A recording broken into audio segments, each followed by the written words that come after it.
Атеросклероз деген эмне? Атеросклероз бул май алмашуунун бузулушу. Демек, кан тамырда, урматтуу мекендештер, кан тамырдагы, мына кан тамырды караңыздар. Кан тамырдын ичинде майлар толук эрибей, толук биздин организмге сиңбей калгандыктан, алар кан тамырдын ичинде калып калат. Мынакей. Бул жол менен мынтип түшүндүрүп коеюн. Эми ушул майлар оор болгон үчүн кан тамырдын катмарына отурукташа баштайт. Көрдүңүздөрбү?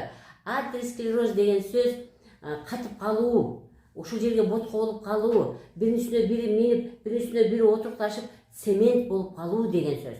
Мына могу жерде караңыздар, кан тамырдын ичи кенен, мунун ичинде кенен кандын элементтери чуркап айланып жүрөт, клеткалар айланып жүрөт. Бирок майлар, ашыкча майлар, сиңбей калган майлар чогула баштаганда, булар оор болгондуктан ушул кан тамырдын катмарына отурукташып калат экен. Булар цемент болуп, биринин үстүнө бири цемент болуп катып отуруп, ушул кан тамырдын ичи, кан тамырдын ушул катмарынын ичине эки жагына чогулуп отуруп, көңдөй кичинерип кетти. Мына караңыздар, көңдөй өтө кичинекей болуп калды.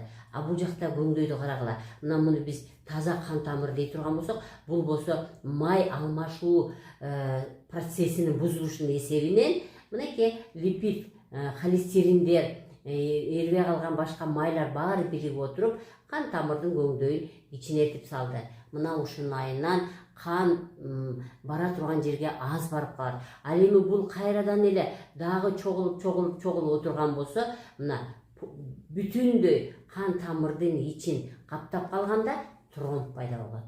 Көрдүңүздөрбү? Атеросклероз деген сөз кан тамырдын, артерия кан тамырларынын ичине катмарына керексиз нерселердин чогулуп, кандын көңдөйүнүн кичинерип кетүүсү деген түшүнүк.